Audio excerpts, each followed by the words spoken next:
We are heading down the main sort of highway here, 2-lane road on the Caprivi Strip. And we were just commenting that we never see giraffes in this area. We haven't seen any giraffes. And up on the horizon, I was like, that's a giraffe. It snows like it does look like a giraffe in the road. And standing right in the middle of the road on this center stripe is a giant giraffe. He is huge. And he's standing right in front of us, and there he goes. And watching these things run is absolutely amazing. It looks like they glide. Wow.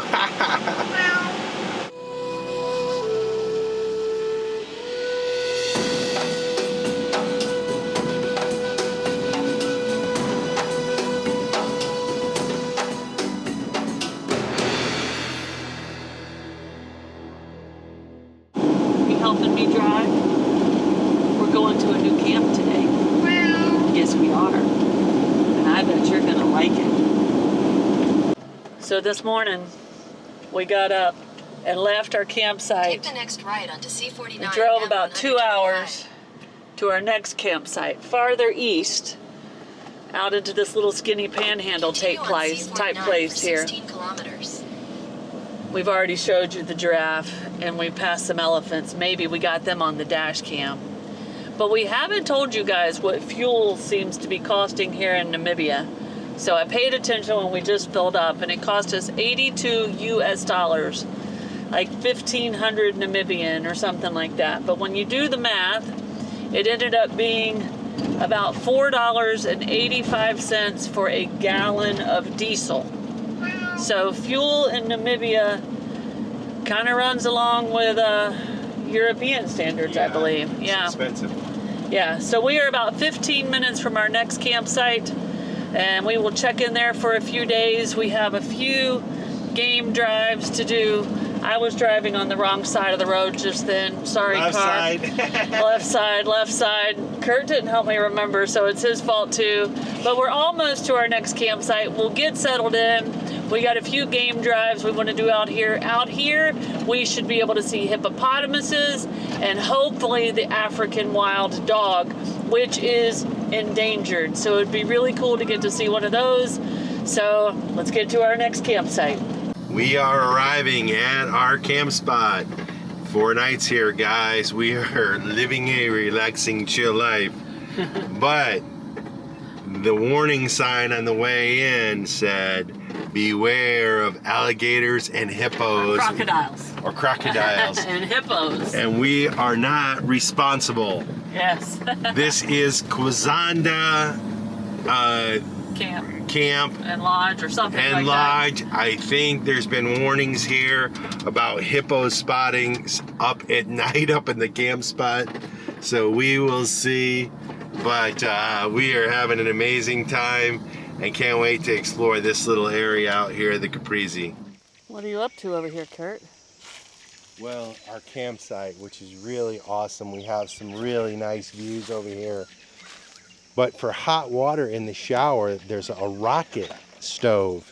And basically, I think the idea of a rocket stove is you have a long chimney in here, you have a small intake base. So it really pulls the heat up through this chimney. And then around that is the copper tubing, some sort of heating device, some sort of hot water heater for the hot water for the shower.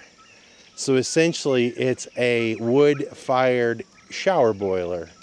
And so we've got the fire going and we're gonna crank that up and take some hot showers. But our campsite's really amazing. It's a big campsite, and like a lot of these campsites, you have your own, what they call ablutions, which is your own bathroom. And so we have our own toilet, our own shower. And then outside also there's a washing up sink for like your dishes or whatever. Now we do all that stuff inside the van, but so we won't really use that. You have your own little waste bin out here. We have our own little covered seating area. And then like most, you have your own fire pit, or braai as they call it here. Braai is another word for barbecue. And we have these amazing views over a water hole. And sometimes it's rumored or said or reported that hippos will actually walk through the campsites to get and or hang out down at these water holes. Well, and they like apparently to come eat the little green patches of grass they have here. Yeah, we have our own little patch of grass. And, well, guess what, guys? We went on our wildlife drive today. And let me just tell you about that in a second, speaking about green grass. All right, the first part of our wildlife drive starts with a little boat ride. Yeah, it was short, but it was sweet because we saw crocodiles. Yeah, and they're not alligators here, they're crocodiles. And, you know, in Brazil they were caiman, and they're all kind of similar. But these, at least few that we saw, were huge. Big, yeah. But it was a short little boat ride, and we could see some birds along the edge, and it definitely wet our whistle for another longer boat ride. But the reason for this boat ride was to carry us across the river to some 4x4s. Yes. Now, as we told you earlier, we actually went to this park yesterday and almost got stuck. And the way we're coming in this way is kind of coming in the back end. yes. Yeah. So we didn't go back up to reception again. It's like an agreement this lodge has with the park.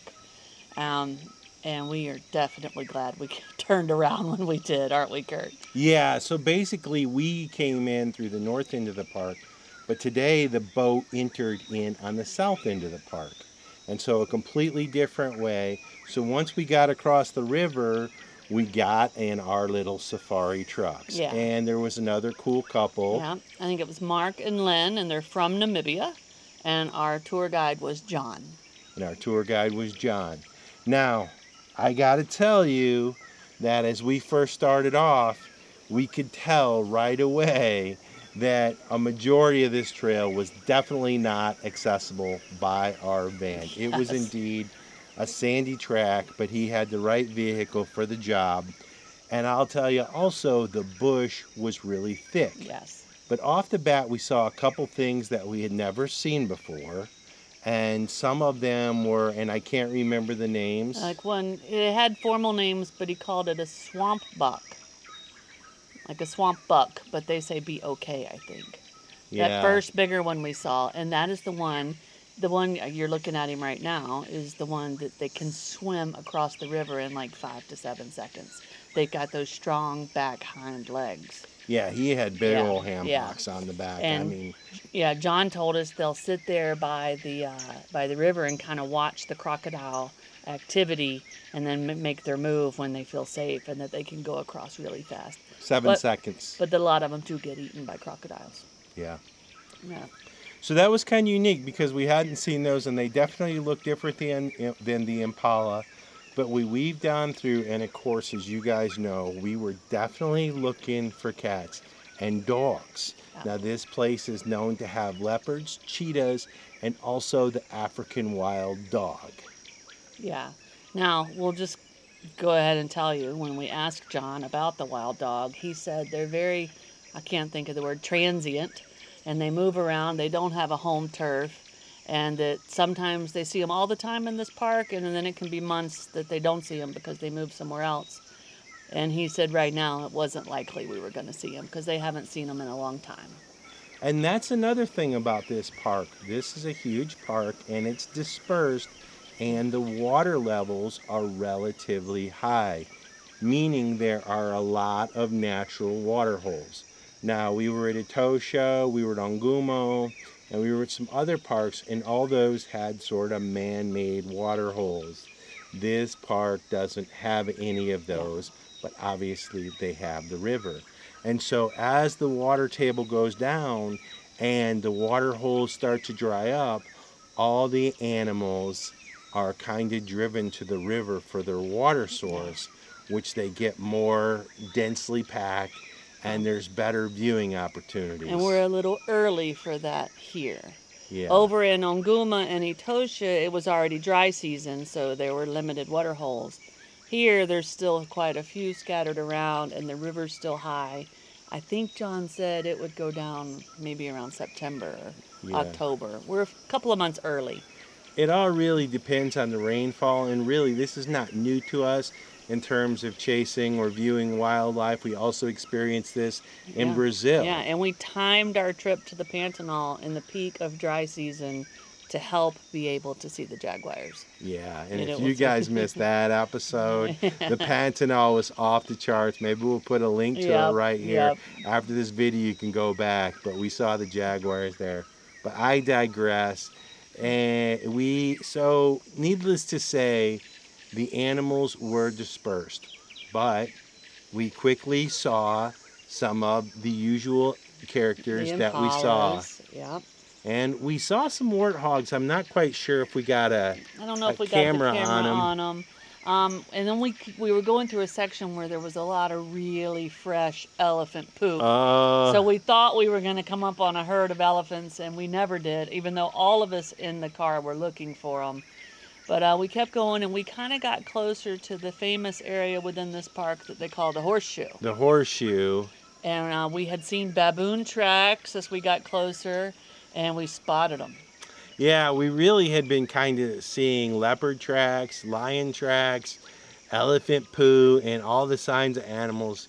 But to be honest, we weren't seeing a whole heck of a lot. Again, we're a little bit spoiled. But all of a sudden, we saw a big group of baboons Yeah. running, and there There was were lots of babies. tons of impalas and other antelope Yeah. type deer or whatever along the And water. you can tell this is an area where the animals come. It's kind of open, and all the track beat down to the river. This is a water source that they use a lot. But in the distance, we saw an elephant. So we tried to get up to him. And whether or not we got this full episode on camera or not, I don't know. But What happened is we were between the elephant and the forest on the road. and he was And pinned in against the river. Yes, and Snow kind of freaked a little bit. She has warned me about the elephant several times, as we've had some really close encounters Yeah. ourselves. And needless to say, I think she accidentally pushed the stop button. We'll see how and- much we got. But this was a single bull elephant, which is the most dangerous you can come up on But in the he wild. bellowed out Oh, he at was us mad. and came running right in Ears front straight of us. out. I mean, traditional elephant trump- Charge. Yeah. And of course, our guide gunned it. And he didn't slow down because he was like, he could be chasing us. Yeah. And we were trying to look behind the van, and he didn't. Once we took off, he just went back into the forest. But he was angry. So And we were close to him, maybe 20 or 30 feet. So I don't know how well it's gonna come out on video, but it was an amazing experience. Oh, we got to watch a wildebeest just have a fun time. But we were driving, so it's only on the little camera. We'll see if you can see it. But he was rolling in the dirt and chasing the baboons. They were clearly he was playing. in the Yeah. water. He went down there to have a drink, and he started by kind of kicking around in the water. He'd roll around. It Yeah. was great. I hope it shows up on the camera. We'll see.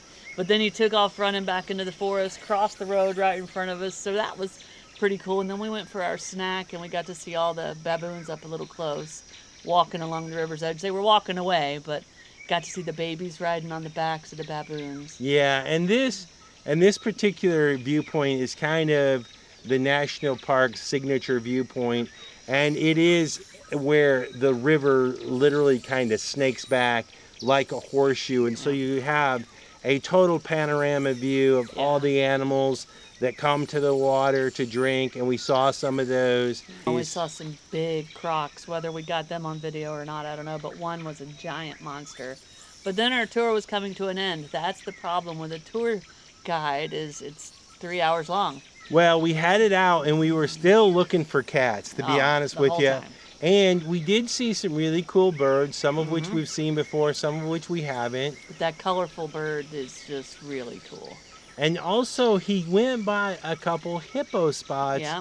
where he thought the hippos were, and we weren't even seeing any hippos.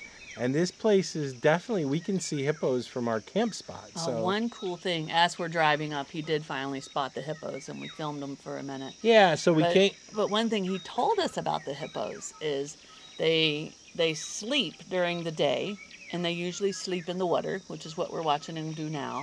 And then as soon as the sun goes down, they have a trail they walk, and the family follows their own trail. Each family of hippos has their own territory and their own trail, and they can walk up to 15 kilometers away to their feeding ground where they have found some really cool rich green grass. They'll eat all night, and then as the sun starts to come up, they make their long walk back to their sleeping pond.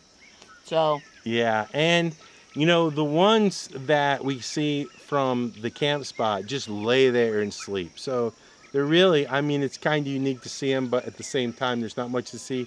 These were kind of bobbing up and down out of the water, and you could hear them snouting and blowing air, and you see their little ears fidgeting around. And hippos are dangerous. They can be very aggressive towards people. So we were just about as close as I wanted us to be. Snow's a nervous Nell, in case you can't tell, which is okay. She keeps us safe. But it was a short but cool viewing experience. We certainly would like to see some of those guys out of water so we can get sort of a full look at them, maybe moving.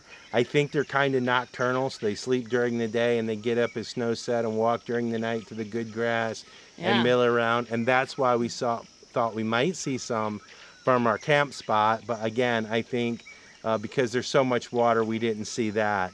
But that was really it. It was time to head back, and we drove headed back here to our camp. Drove back, got on the boat, and came back here. Had a nice lunch, took a big nap, and now we're firing up the rocket and getting ready to take a shower. Now it's time to take a shower and see if Curt has created hot water. We'll report back. Don't worry, we're not taking you to the shower with us. Well, the wood fire hot water heater system worked. They call it a donkey. I don't know if we've mentioned that, but I've seen the reviews of them on a few campsites here in Namibia, but this is the first time we've used it. But I'm happy to report that we both had hot showers, so that was cool. Now we're sitting outside as the sun's going down. We've watched a mama and baby impala or some sort of a deer, antelope type thing playing in the distance, too far away for you guys to see. But I'm going to just let y'all listen to the sounds of the bush as the sun's setting and all the birds are headed home to roost. It's a pretty peaceful place. It's quieting down for the night, huh? It's the calm before the storm. Yes, and at this campsite the rules are don't walk around in the dark because of the hippos. And it's almost dark, so I'm about to crawl back into the safety of our van. So this morning we decided to walk up to the lodge, the main room, the restaurant and reception area, which is about a 5-minute walk, and have breakfast. They do a little breakfast buffet up there every day for the campers and the people that stay in the little cabins and tents. So if you don't have a vehicle, this is still a place you can come. And it's really nice when you're having your breakfast. You've got beautiful views out over the savannah, and you can see the hippo pools. This morning we could hear them grunting. I don't think it'll pick up on the microphone, but it was cool. Then we came back and we just relaxed here at the van. The kitties had some walk time. They like the peaceful bird sounds here at the campsite. But we're about to walk back up to the reception area because we have decided we're going to take a boat tour here. We're hoping we can get a little bit up close time with the hippos or any other animals, of course. So let's go. 5-minute walk up to the reception area, then we'll load up on a boat and go see what we can find. As we make our way up to where we'll get on the boat, I just want to hop in here and remind you guys, there are a few ways you can track which animals you've seen. There's the Big Five, which is a term that came from older days when it was more about the hunting and hunting the big game. And the Big Five is the elephant, the rhino, the lion, the leopard, and what else? The Cape Buffalo. Oh, the Cape Buffalo. Which is the one we haven't gotten. We have not seen the Cape Buffalo. Now, it's a tourist term now, not really a hunting term, because those are days gone by. But they've also created a couple of other things. They have the Ugly Five, which is Malibu stork, which has a really ugly neck, the wildebeest, the warthog, the leopard-faced vulture, and the hyena. Now, we've seen all of those except for the hyena. So if you're just going by those 2 checklists, we still have 2 animals we need to see to complete that. But there's some other animals that we would really like to see that don't really have a list. One of the main ones is a cheetah. We have got to figure out how to spot a cheetah. And we would love to see the African wild dog. So we've got our eyes peeled, and we have not crossed everything off the list yet. So let's see what we can find today. Our boat ride was awesome. First of all, it was very peaceful and smooth, and it was nice to get out there. And we had been looking from the resort out over this area for a long time. So to get out there in it kind of on ground level was awesome. And we started seeing some cool birds right away, didn't we, Curt? Yeah, well, let me just back up just for a second. So, and maybe Snow already told you this, but it was a 30-minute ride out there from the park to get access to the boat. So we ended up riding through a different national park, and we saw some gazelles like impalas and other stuff that we couldn't identify. And it's just always nice on those drives, driving through the grasses and the trees and scanning for wildlife. Yeah. But the boat was really nice. We had like little foldy chairs on a big pontoon boat. Yeah, it was cozy. And we were with one other couple, so it wasn't crowded, and our captain was very knowledgeable. He was soft-spoken, so he probably won't turn up on the camera too much, but he was giving us all kinds of cool factoids, wasn't he, Curt? Yeah, and I gotta tell you, there's quite a contrast between a safari ride and a boat safari ride. It was smooth and quiet, and we weren't bouncing around, and he took it slow, and it didn't take him long to show us a little baby croc up in the weeds. Yeah. And we cruised right past it and didn't see it, but he backed up, and that little baby croc was sitting right there. And so then our eyes were tuned in on the grass looking for crocs and other things, and we came around the corner and there was a giant herd of big hippos. Hippos grunting and snorting and sleeping and rolling around. And we got up pretty close to them with the boat, and we just kind of parked there on the opposite side of the river and got to watch them for a little while, which was cool. And then we were starting to pull away, and I guess we were all kind of sad because we were leaving the hippos, and he said, "Don't worry, there's more hippos on this river." So we kept going. We passed some more crocs, some little ones, and then we saw that really cool crane that was just so photogenic. Yeah, I think it was a stork. I'm not sure. Yeah, no, it was a crane. Yeah. And so, I mean, to be honest with you guys, you're just kind of cruising along, and a lot really can kind of happen because we're seeing the monitor, and across the way is this beautiful crane, and that thing was giant. And then we kind of put down the road a little bit and we further. could hear them. We could hear them. Oh, we could more hear them. Hippos. Yeah, and they're lazy, big, lazy critters. And so, like, they always have just their head and sometimes their nostrils sticking up out of the water. Never their mouth. Yeah, so they go down and then they come back up, and you're like, all right, we're going to get some teeth. No. But this group was active doing some roly-polying, and there was a little sandbar there, so they'd get up on that a little bit. And we were able to see a few of them swim. And one, this is where I think one was kind of under the boat and took off, storming away because we startled him. And I was able, I hope I got it on camera. If I did, you're seeing it. But I was able to see just how fast a hippo can move in the water. And I think our captain told us that they can go about 8 kilometers an hour, so 4 or 5 miles an hour in the water, and over 30 kilometers an hour out on land. So as I always tell everybody, if a hippo starts chasing me, I don't have to outrun the hippo.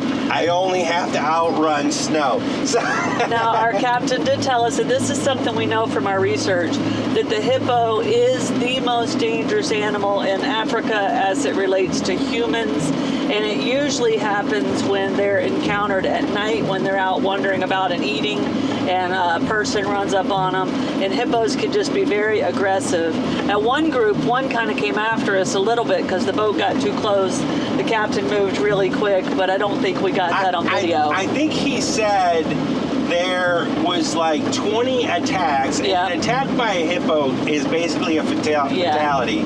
But I can't remember if that was a year, the last 3 years. Yeah, or all of Africa or Namibia. But it was a surprising number of attacks, and so like maybe it's people just out kind of casually strolling around, and they come up on a group of hippos and they're done. Yeah. But anyway, it was fun to watch those guys, and you could just see their little ears twitching, and their eyeballs, They're so cute. and their little noses, and their snouts, and I guess little is an inappropriate word, but compared to their big blubber bodies, their ears do look so tiny, and they're like twitching. Yep. And also, they're like old men hippos because they got a lot of hair on their ears.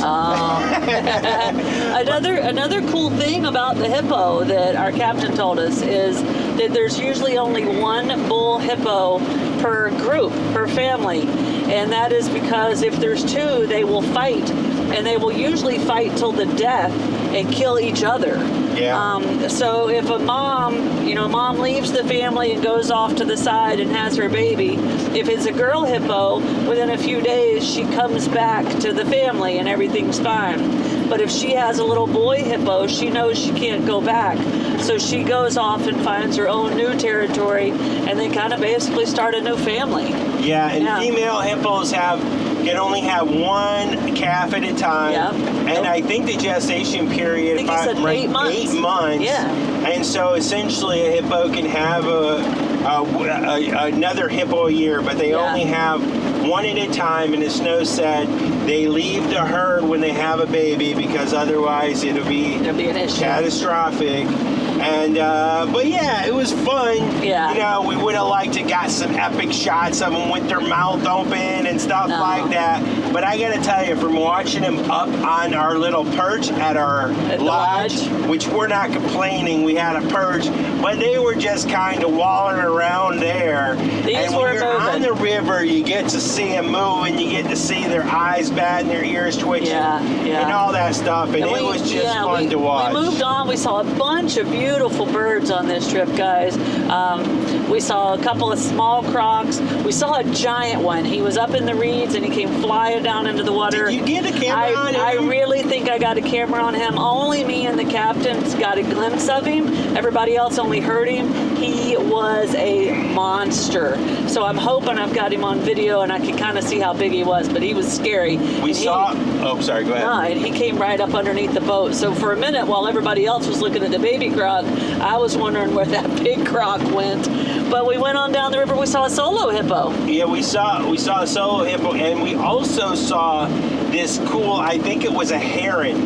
Yeah. But it was so big it looked like a crane, but I believe it was a heron. And it actually kind of resembled the sandhill cranes Back from in Florida. Yeah. But it had this little, I guess you call it a waddle, at least I think that's Like what a you call it turkey. on turkey. Yeah. But it had like a double or a triple chin down there.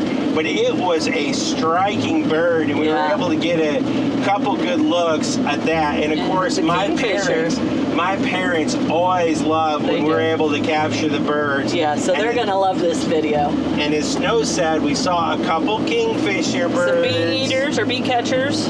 Bee eaters, and There's little swallows everywhere. We saw several birds. It's kind of hard to get a camera on them and hold them on them because you got to remember we're in on the a boat. water. Yeah, and the engine's vibrating but we putzed around quite a bit more as the sun was going down. The weather was great. The water was glass. I think it was probably about in the sun 75 degrees Fahrenheit. It got cooler in the shade. Nice. And we also saw several deer. I call them deer. That's not the right term. But water bucks, steinbucks. Again, there's so many different varieties here. We can't name them all. but it's always so beautiful to see them, especially along the water when they stare at you. Again, the colors, the sheen on their hide, the little wetness of their nose, and the texture of their horns.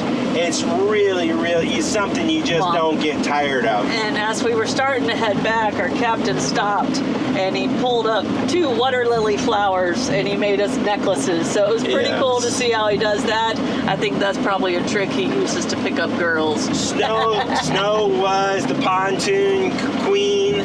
She was on the pontoon. If you guys heard that song, you know what I'm talking about. But actually, I think that's the second time you had a man pull that trick on you. I think when we were down in the Amazon, somebody else did that as well. Made a necklace in, or no, made me a headpiece, I believe, in the Amazon. But it was a fun time, really guys. Fun. It was relaxing. It was a unique experience, and it was so cool. I think we're going to do another one of those at our next camp. At our next campsite, because we really enjoyed that. Now, one thing I want to tell you as we're showing you the last little bit of our footage from the boat ride is, if you follow our journey, you know that we like to vlog in real time and kind of talk about what we're seeing and what we're feeling and what we're doing. But when we're on these tours with other people, we try to be a little bit respectful and not be vlogging and talking to you guys on the camera while we're out wildlife watching. So, and also a couple other things to that, Snow. Is that, I mean, sometimes we're just so immersed in the moment and immersed that we're not thinking about verbalizing. We're just like watching these big, beautiful creatures. And then the second thing is sometimes we're just being quiet so we don't disturb them, so they don't move. So it's a combination of things, but that's why you're getting this wrap up after the fact. But you just need to know, if you come out to the Zambezi part of this peninsula, this panhandle, or whatever you want to call it, of Namibia, one of those riverboat cruises is something you definitely want to do. It kind of wraps up the whole experience of being in this part of the world. And I'll close by giving you one more little tidbit. Is this what we call is the panhandle? Kind of has really a couple different main segments, and they revolve around these rivers. And so the first one we went to was the Davundo area, and this is the Kongola area. But there's a couple national parks out here, and so it's a few hours from the first place we stayed and actually the place we're going back to now. And but it offers a unique, different type of animals.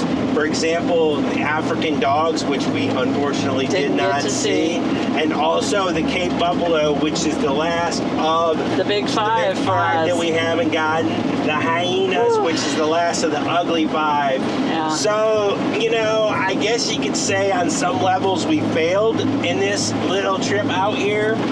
But man, it was a relaxing, awesome time. And our stay at that lodge was really nice. It works out well if you're in a camper van, if you have rented a pop-up tent truck, or if you just stay in, they have cabins and they have like little tent setups that are private. So we recommend this place too. The staff was kind, the food was good, and the view out over the, I guess it's a savanna or the delta, whatever you want to call it, at sunset is epic. But now we have left that camp. We spent 4 nights there, and we are headed back to the Caprivi region. We still need to find some water buffaloes and some hyenas to round out the big 5. So we're going to stop at the grocery store, head to our next camp, and we'll see you guys on the next one. Cheers, guys. If you liked this video, be sure to hit that thumbs up button. It really helps us a lot. And if you want to see more of our videos, be sure to subscribe to our channel and hit that notification bell so you know when new videos come out. We'll see you guys in a few days from somewhere out here in the world. Cheers.